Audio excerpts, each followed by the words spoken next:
Today I'm going to teach you how to make cannelloni. Right, so if you don't want to make your own homemade pasta dough, you can buy fresh sheets of pasta from most supermarkets today.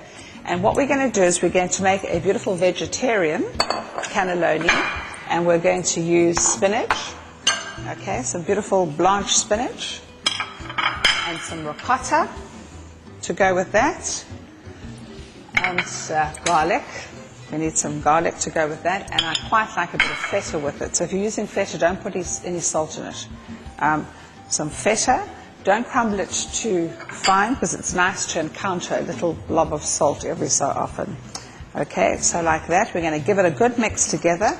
Just some black pepper, and I love using nutmeg when I cook with spinach. So just a little bit of fresh nutmeg. If you can help it, rather use the proper nut. This is called the nut, and around it, mace is what surrounds the fruit, okay? You can actually eat the nutmeg fruit. So a nice, good grinding of nutmeg to go into that. I can smell it. You cannot. There's just no substitute for freshly ground. And I'm not talking about the band either. Okay, so we're going to just mix this together nicely. What you can do is you can bind it together with an egg.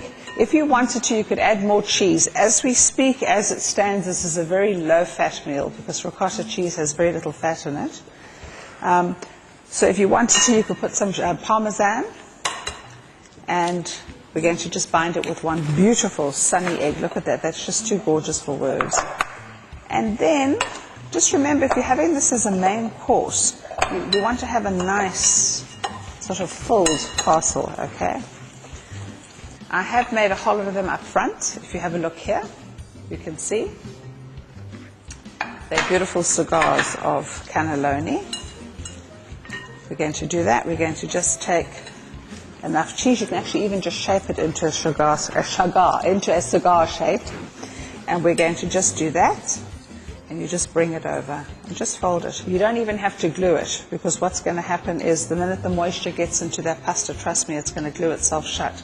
So we're going to take these. Now, when you bake, it's always lovely to have a little bit of sauce in the bottom. So I've got a gorgeous Parmesan cream sauce here.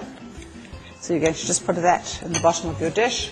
Some beautiful fresh tomato, okay, just like that. And then we're going to just build it with the cannelloni.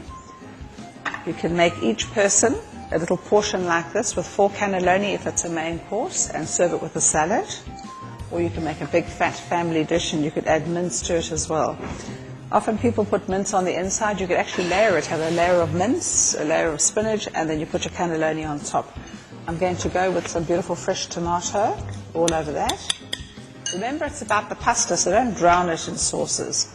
And then a bit of, you can put some cheese on top of that, a bit of grated cheese, and you just pop it straight onto the grill, into the oven, and you cook it for about 15-20 minutes till it's beautiful and bubbling, and then you eat. This is a portion for 2 people or 1 very greedy person, okay?